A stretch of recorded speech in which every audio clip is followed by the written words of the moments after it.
When I stumbled upon My Bully Is My Lover, I thought it was going to be a twisted masochist dream game. You know, the MC living with their tormentor and enjoying every bit of the mistreatment. Then it turns out it's an emotional roller coaster. I was like, great, nothing beats a game I can sob my heart to whilst playing one-handed. Hello there my fellow degenerates, and welcome to the AVN channel's review of My Bully Is My Lover. And don't forget, any mention of that one adult activity will be in the context of Mah-jong. One day we'll be able to have adult discussions on YouTube without them holding us hostage. But fear not advertisers, you're fine. Now get ready for the roller coaster of emotions that is My Bully Is My Lover, a visual novel by the one and only Nii-Chan. He's the mastermind behind it all, but I believe he does have a small team to help him. You can get this gem on itch and Patreon, currently on Chapter 1, Episode 3. Now, before you raise an eyebrow thinking, oh, just 3 episodes, chill alright, the prologue alone has 8 episodes, maybe 7 episodes, but either way there's enough drama there to keep you going, alright? To calm down. But I have to ask, have you played My Bully Is My Lover before? If so, let me know down in the comments who's your best girl, using the phrase best girl followed by the girl's name, because at the end of the month we'll be crowning the community's official best girl for each game I review this month. So, don't forget to subscribe and hit the bell because you won't want to miss my grand reveal of the monthly best girls. It's kind of like the Oscars, but with a few more pixels and questionable life choices. What's the story in Balamori? I'm buzzing at my tits. Welcome to the wild ride that is My Bully Is My Lover, where life takes unexpected turns faster than you can say. Plot twist. Picture this. You're a 24-year-old guy minding his own business in what initially looks like a slice of life adventure. But hold up, because a knock on your door is about to drop a bomb on your mundane little existence. Lo and behold, it's your high school bully and her dynamic duo of friends. Now most people would slam the door in their face, which you can do. But not you. You decide to let them in. With open arms. And maybe a hidden agenda. Yes. Yes, you would. After all, who doesn't want their high school tormentors crashing on the couch? The plot thickens as you play housemates, and it turns out they don't even recognise you. You've changed a bit, fair enough, but as time rolls on, secrets unravel like a Catholic priest's robe during choir practice. Turns out they've got a reason for their high school shenanigans, and it's a story of more twist and stealthy path. Our genius developer Nii-Chan loves to mess with your head and keeping you in the dark and drip feeding you plot points. You're always one step ahead of the main character, but you still don't have enough information to predict if his plans are going to crash and burn. Trying to explain the plot without accidentally ruining mysteries is a task as challenging as juggling flaming chainsaws whilst riding a unicycle on a tightrope stretched across a pit of hungry kittens. They are vicious, because I swear. So, get ready, because My Bully Is My Lover is not just a game. It's a roller coaster of confusion, revelation and emotions. Time to grab your popcorn, a good glass of whiskey and enjoy the chaos, because who needs a predictable storyline anyway? Now, with the game's name, and this official description, you will play as a young man who has experienced bullying from the girl he confessed to during high school. After fighting your way through heaven and hell just to change your physical appearance, you swore to get your revenge one day on her. However, upon reaching adulthood, you realized that taking revenge is a fool's game and decided to simply move on with your life. One day, your landlady put the other rooms in your house for rent. Without your knowledge, that girl alongside her friends are the ones moving in. However, you will soon discover something that will change your life forever. While diving down into each character's heartwarming stories, you'll experience growth more than you ever thought you would. what you expect the game to be and what it becomes are two total different things. It's like meeting a hot girl in a club, taking her home, and she whips out a Mah-jong stick bigger than yours. Don't worry, you're gonna have a good time and she'll take it slow and take care of you, but damn, that is not what you was expecting when you put on your Axe body spray this morning. The game does explain that it has some anime influence at the beginning and some people may not enjoy it, and to play a different game if that's not your thing. Honestly, ignore this. If anime isn't your thing, you're a f***ing liar. You're a degenerate who plays adult visual novels, of course you like anime. Seriously though, unless you absolutely detest some of these anime tropes, they're forgivable. If anime isn't your thing, I still think you can easily enjoy this game and overlook the influence it has on the game. And I do want to say, I believe Nii-Chan is from Asia, which is evident for some of the dialogue that comes across. It's not bad or wrong, but just the way some things are said, it doesn't come across as the way I believe a native English speaker would speak. Again, it isn't a bad thing, but sometimes I paused and I thought, It's a bit of an odd way to say that.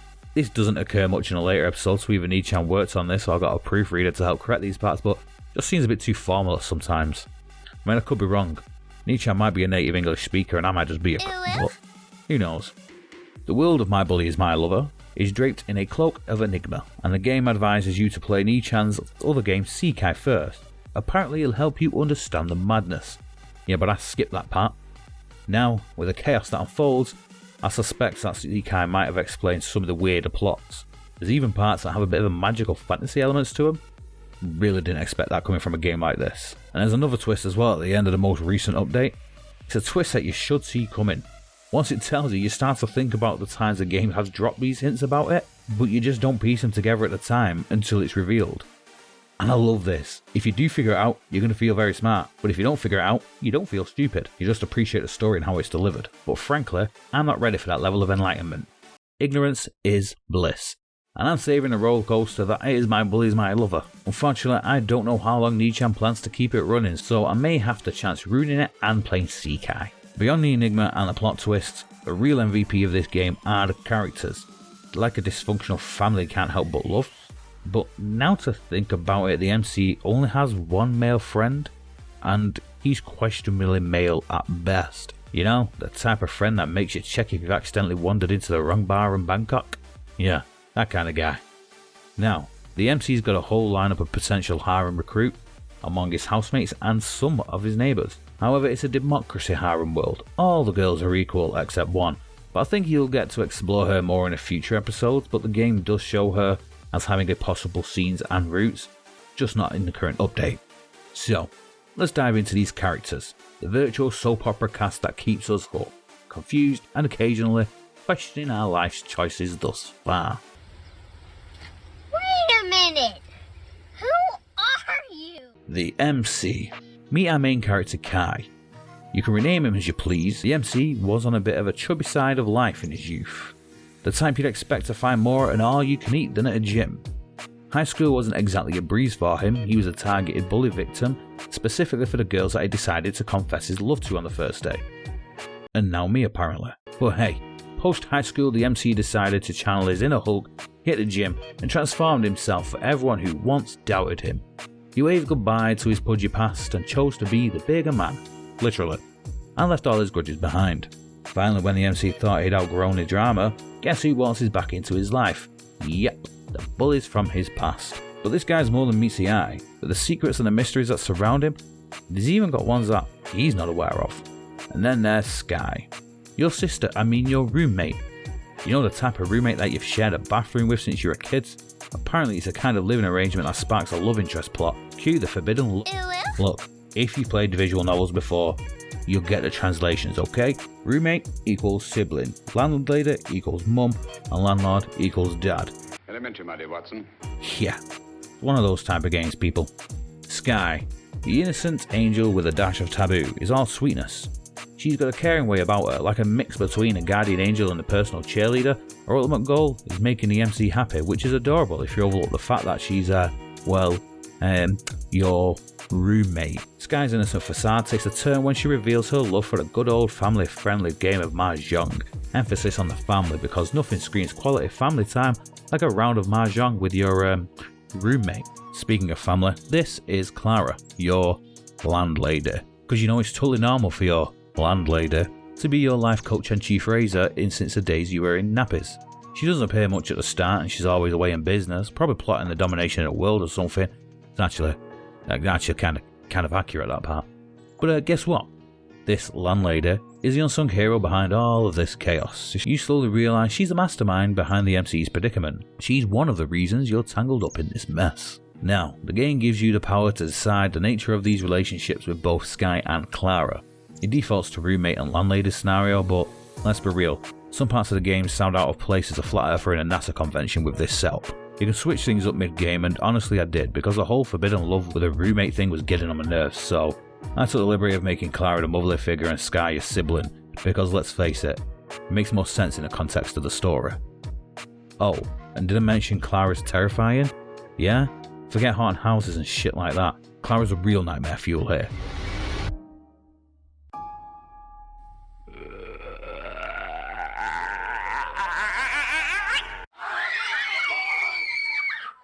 Alright, enough of the family affairs and let's talk about our star-crossed lover and resident tormentor, Ayn. Or however you pronounce it, pronunciation's overrated. Anyway, Ayn is sweet, kind and caring. Other times she's like a tornado of evil, capable of crushing souls and manipulating minds. So basically your average girl. Alright, chill out, it's just a joke. No need for your white knights here, calm down. But seriously, Ayn has two sides battling out like a clash of titans. And she's terrified of ending up as someone that she detests. She's got what essentially equates to a lineage of royalty. And boy does she make your school days a roller coaster ride straight through hell. But when she finally figures out who you really are, she turns into a guilt-ridden mess, apologising for her past antics, like she co-wrote A Midsummer Dream or something. If we shadows have offended, think but this, and all is mended, that you have but slumbered here, whilst these visions did appear. Yeah, you know the one, that Shakespeare guy. Now, let's talk about Emma, the cute little robot girl who's about as emotionally available as a brick wall. She's emotionless, and she's really only there to protect time. But who knew? Robots come with a side of emotional baggage. Again, there is another side to her, a side that no one other than I knows, but soon our MC will learn about this. On the surface, she's barely human, a robot, taking commands and doing what she's told. But beneath this, she's an emotional wreck, cares deeply for her friends, even abandoning her own happiness at one point to keep her friends safe and happy. She's actually the only girl with a solo route, which becomes evident as to why as the game progresses. It's with her backstory that you realise that this game isn't afraid of hitting deep and going for the feels. There was a point in the story where I was just beginning to get frustrated, looking at the screen and shouting, just tell him, goddammit. This isn't a bad thing, it's a sign of how much you get wrapped up in the game's characters and stories. It draws you in, rips your heart out, stamps on it, throws it in an emotional blender and serves you in a cocktail of love and chaos with heart-shaped ice cubes. And you know what? You'll love every twisted sip of it. Now let's shine a spotlight on Gwen. I think she's going to be a leading contender for the community's best girl. Gwen's the whole package, hot, fun, and she's the one who suggests the forming of the harem. Move over Ayn because there is a new queen in town. Despite the game title making you think Ayn is the main love interest, Gwen steals the spotlight for most of the adult interactions in the game. You know, the kind that involves the discussion of taxes and existential crises. Yeah, mature stuff. Yeah, right, it's just fucking Mah-jong. She's a great character. She never really joined in the bullying of the MC in school. In fact, she was one of the only people who actually treated him with a modicum of respect. Sure, she's a bit of a party animal, but I wouldn't slap the label alcoholic on her. The game never really shows her desperately needing a drink. It's more like she just enjoys turning water into wine, metaphorically speaking. I'm actually interested in seeing what happens to her in the future, as to whether it becomes a problem that will interfere with the MC's plans. She's a girl with many unexpected talents and very intelligent, however she doesn't work well with authority, hence the problem she's got with her mother. She's 2 years older than the MC and Ayn, as she was held back 2 years in school. What about Lily? Let's have a chat about her. Our not so love interest. The missing link in the adult scenes department. It's like she missed a memo from the steamy romance plot, choosing instead to focus on finishing college and dodging Cupid's arrow. How boring. Sure, there are signs that Lily will get her own route eventually, but when this happens, God only knows. Or in this case, Nii-Chan. Wait, is Nii-Chan God? She's the MC's co-worker, and besides that, she's in college. At the moment, Lily's not tangled up in a grander plot, but knowing this game, I have a hunch that she's going to find her way back into it, ready to drop another bombshell on us. But for now, we'll just have to wait and see. Then let's meet Freya, another godly name and another co-worker of the MC. And surprise, she's Ayn's sister. She's 19 years old and a relatively famous streamer in the game. The game also takes a moment to poke fun at Sims. Pure gold. Pure gold. Also, Nii-Chan stealing my job, dropping in memes like this. Damn, what is that, bro?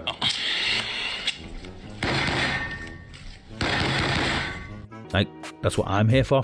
Like, this Nii-Chan, you develop the game, and then I take the piss out of it. Can we stick to our roles, please? Thank you. Behind a cheery online persona, Freya's an emotional disaster. Jealousy and envy are her relentless emotional shadows, lurking in the corners of her mind, ready to cast clouds over any flicker of joy, pushing her to the brink of an emotional chaos. Despite being a successful streamer, with a family background that probably comes with a golden spoon, she's surprisingly relatable. The MC claims she doesn't need a hero because she's her own hero. Problem is, Freya believes that she has to be her own hero because she believes that no one else is there to do it for her, until she finally finds her hero. But this is just another thing that she's scared that she'll lose to those around her. It's the equivalent of being your own Superman but your skin is made out of kryptonite. Yeah, you're your own hero, but at the same time you're your own worst enemy. Speaking of heroes, let's talk about Moon. She's not your typical girl next door, more like the typical girl you don't want next door, because she'll take down anybody that's in her path. She's basically a one-woman wrecking crew, and I'm pretty sure she has Path of Destruction listed as one of her special skills in her resume. At first glance, you might underestimate her, but don't be fooled, this girl is a certified badass. Moon's got a history darker than a black hole, making the other characters' backstory look like fairy tales. Learning about Moon's past was like watching a thriller movie, suspenseful with a hint of, what the f did I just witness?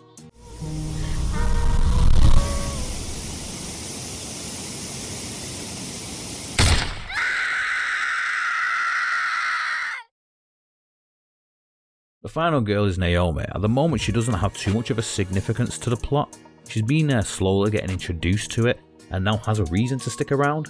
However, I feel like the reasoning for this is slightly flawed. Without risking spoiling it, the reason for her to join in the plot doesn't seem to weigh enough against the dangers involved. But still, I ain't complaining about having a sexy Aussie babe jumping in on the plot. Now I'm not sure about Naomi, but one thing I can say about all these other girls have in common is that they are all new to Mah-jong. None of them have played prior to playing with the MC, which is convenient since they're all practically pro players. And they don't mind joining in with a tournament with lots of other girls. Now that's dedication to the game. Oh, and let's talk about Shu. Okay, not the leading lady. Not even a lady at all. This guy's your ride or die, your bromance buddy. For the curious of mind, there's no fancy pathway for Shu, no R-rated content. Though at one point I did think Nii-Chan might detour into the femboy lane, but he didn't, at least not yet. Personally, I would say this would be a bad idea, but I'll discuss that in a moment. Shu is a ridiculously confident character, and the dynamic between the MC and Shu is great. Can easily see two male best friends acting this way with each other. It's all about the bants, lads. All about the bants. Now for some of the other side characters. The co-star in this drama-filled circus. No adult scenes yet. It's like the game's just trying to play hard to get. First up, we have Jeff, your boss with more secrets than a spy agency. It's like working for the CIA, but with a little less torture and a bit more drama. Hera. Now this is Ains and Freya's mum. She gets called an old hag all the time. If that's what you call an old hag, then sign me up for the Sisterhood of Ancient Witches. D&D lied when he was saying that hags were ugly. Zena? Well, let's talk about this posh guy. He's not a villain, just a professional. That's it, enough said. Glenn. Gwen's dad. He is a legend. I'm ready to start a fan club and start calling him daddy. Not in a weird way. Oh, okay, yeah then, in a weird way. And then there's Claire. The Moon 2.0, well, maybe not that good, but with an extra dose of bloodlust, and I'm here for it. Anyway, how are the relationships in the game? Well, it's a harem, but it shouldn't be a harem, but it is a harem. Gwen is a character that proposes this harem. And then you gotta go to the other girls and get them on board, but this is just as simple as following their route and they'll join. However, the emotions between the characters just seems too deep for a harem game. The MC confesses how he loves a girl and how she means everything to him, then just go to another girl and do the same. The girls say how much they need him and must be with him just to accept him being with every other girl in the game. I understand it's from a gameplay perspective, it makes it easier for players to have only one route and you can experience the most content, and also from a development perspective it means not doing several routes, therefore cutting down on development time. But from the story and the relationship perspective, I can't help but feel it makes them less meaningful. Aim bearing her soul and confessing her love to the MC kinda loses its gravity when you've recently had a saliva exchange with a sister in the scenes prior. Gwen's heartfelt introduction to her dad, forging a bond between you two, loses its emotional weight when you go home and scatter your attention across several other girls. It reaches a juncture where some of the girls engaged in heated arguments and fights, not entirely about you, but more about bottled up emotions they've harboured for a while, though, paradoxically, it's still about you. I can't help but feel these scenes would pack a more of an emotional punch if the player had to make a choice about which to pursue. Sky gets all teary-eyed and starts avoiding you after she catches you deep in Mah-jong with another girl. You console her with her heartfelt, "It's cool, I'm starting a harem," and she surprisingly jumps on board with an enthusiastic, "Yeah, okay, count me in." Hold up, just a moment ago she was upset that you was being with somebody else, but now, because you've mentioned a harem, she's suddenly fine with it? Where did all them feelings vanish to? Initially thinking she wouldn't be enough for the MC, she's now oddly okay with him practically saying she's not enough and that he needs more girls involved. On top of this, when you decide to get more serious with another girl, you don't disclose a harem with them until you can uncover it some other way. Yet, somehow they're okay with it. It seriously dilutes the emotional bonds the MC forms with each girl. Even Aang herself raises these issues in a scene. Well, the point is that this isn't right. This is not supposed to happen. All of us are into the same man. Do you all not realize that? You don't find that hot? What's wrong with you? No. What is wrong with you? How about you, Sky? Don't just stay silent. You're his sister. What is your say in the... Well, wait. You're his sister, and you... The majority of choices in the game revolve around the girls and their relationships, requiring you to navigate each girl's storyline by making the correct decisions. During my initial playthrough, a single wrong choice with Aang led me astray from her route, causing me to miss a crucial plot reveal. The revelation was exclusive to the player's understanding as the MC was already privy to it. I believe it's a pivotal scene that should be accessible regardless of your chosen path, as it plays a significant role in unraveling a shared history with the MC and Aang, contributing valuable insights to the overarching plot. So, the choices in the game matter, but only to the point as to what information and scenes you get. There shouldn't be a right or wrong choice, but I feel like there is. You choose the right choice, and you get to interact with the girls, and learn more about the story. You make the wrong choice, and it just simply skips the scenes. And you don't get any information. There's no alternate route for the choices, just a fade to black saying nothing interesting happens, unless you chose the right choice. So, to get the full story, I would recommend playing with a guide, something I don't often advise for first playthroughs, but in this case you simply miss out on a story rather than get another one. This makes a choice redundant, as there's only one real route. This is why I mentioned Shu in the femboy route. This isn't everybody's cup of tea, and if the player has to go down every route to understand the full story, this type of content may put some of the audience off. Same with the family orientated content. Personally, I'm not bothered. As long as the story is good, I'll play any type of content if it simply means I get more of the story, regardless of the flavour, but I understand how some people could be put off by certain types of content. What is your gender? My gender? I'm a mechanic. Now let's talk about the game's mechanics, or rather, lack thereof. Beyond the straightforward choice system which we've already discussed, there isn't much else in the mechanics department. The game openly admits to having a basic choice system, and well, pretty much that's it, so I didn't expect much else, and my expectations were met, and I'm happy with that. I appreciate the simplicity, but a part of me does want the choices to lead to alternate routes instead of just pressing the skip button on content. I get it, every game needs to be a choose your own adventure, some can just serve up a good story, and this game does just that. However, I feel like its choices are more of a decorative touch, providing a false sense of player agency when, truth be told, you're on a one-way road to experiencing the full game. That hat makes you look like a girl. Am I a pretty girl? So now let's take a look at the renders. Initially when I started the game I thought, well, these look not great. However, the transition from Prologue Episode 1 to Episode 2 showcased a significant leap in the render quality. Most developers take baby steps towards the improvement, but Nii-Chan wasn't messing around. The upgrade in these renders is huge, and the best part, it just keeps getting better. The animations also improve as the game progresses. They feature simple loops of the panning camera. Yet, there is a small issue. Sometimes in both renders and the animations, the same image overstays its welcome. You can have a full-blown conversation between the MC and another character, and the render mostly remains the same. As a result, you miss out on a plethora of the expressions of the characters. On the bright side though, the UI is on point. Silver lining, I suppose.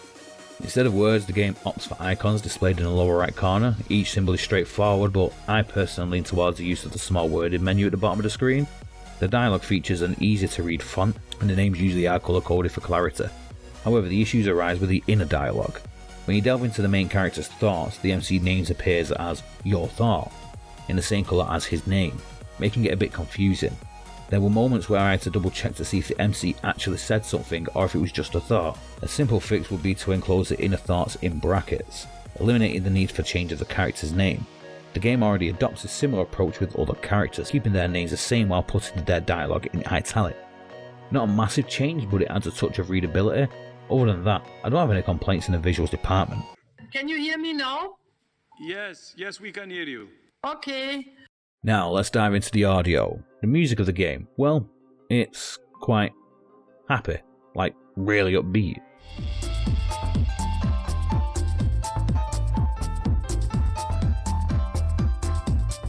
Don't get me wrong, they're good and the music and the emotional scenes just click, but it's not dropping any bangers on par with being a Dick or Eternum.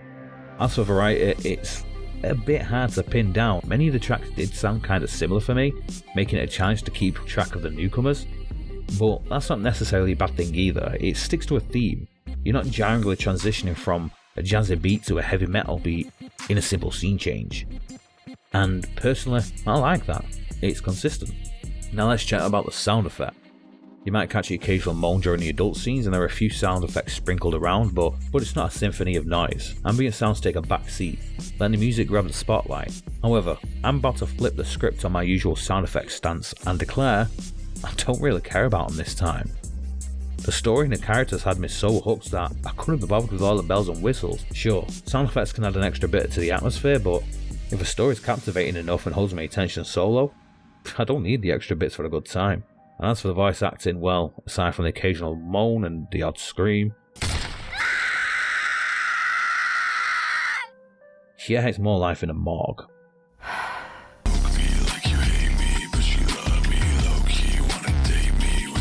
Now let's dive into the steamy scenes. At the beginning of the game, the camera stays put. The animations loop and it's far from flawless. Those loops, not the smoothest. More like they jump back to the start instead of seamlessly flowing through. But I have already said Nii-Chan isn't one to shy away from an improvement. As you journey through the game, the camera evolves, breaking free from its stationary stance and the looping animations get significantly smoother. There's one issue, like the renders, some animations stay too long and don't change enough. In a certain scene with Ain, where the dialogue and the narration keep going, the animations remain the same for quite some time. Despite the ongoing narration and the animation plays on loop, the narrator is describing intricate actions like I'm pulling away from a seemingly endless kiss. Turns out, it was supposed to be a battle of the tongues, but who would have guessed? Certainly not me until the narrator told me. This is a visual medium, show, don't tell. God, I sound like my high school literature teacher. Billy, show me what's in your pants, don't tell me. Weirdo. Damn, you looking real cute. What's your name? My name is Felix. Oh shit. Now, let's get to the juiciest part. The best girl. I'll be honest, I despise this section. It's like a parent picking a favourite child. There's an obvious answer, but you can't say it out loud because you're just going to upset the others. But against my better judgment, here are my contenders. First up, Gwen. Dive into the game and you'll get it. She's not just a character, she's the glue that holds things together. And then there's Emma, with a backstory so compelling she snagged a solo path and secured a spot in my top 3. Lastly, Ain. Now, she didn't make my initial cut, but with the most recent update, Chapter 1, Episode 3, Part 2, shone a spotlight on her character, and I must admit, pretty great, but alas, there can only be one crown, the ultimate, and that is Ain.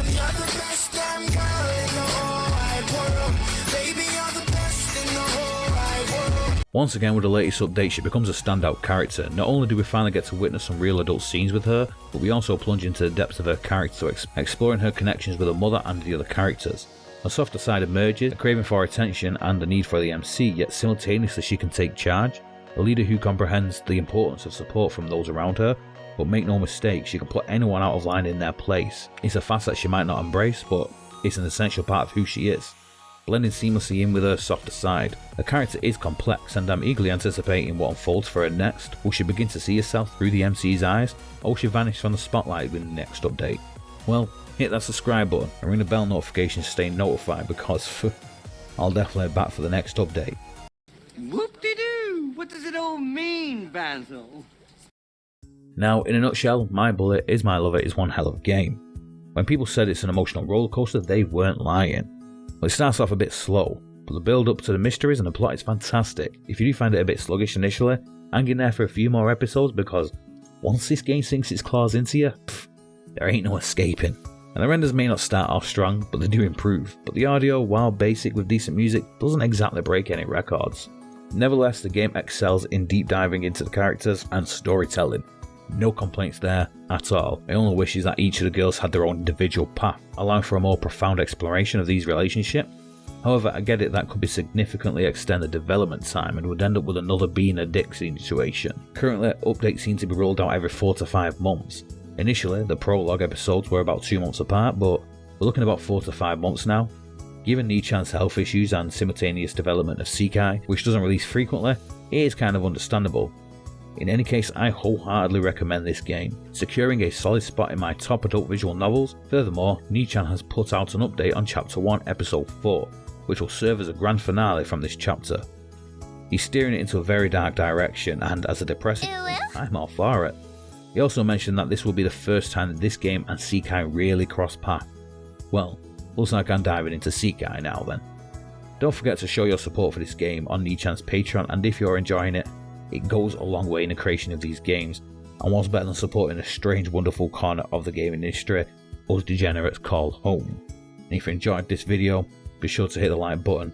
If you are new to the channel, be sure to subscribe, and don't forget, let me know who your best girl is down in the comments by putting best girl and your best character's name. Anyway, I'm gonna go find some tissues now.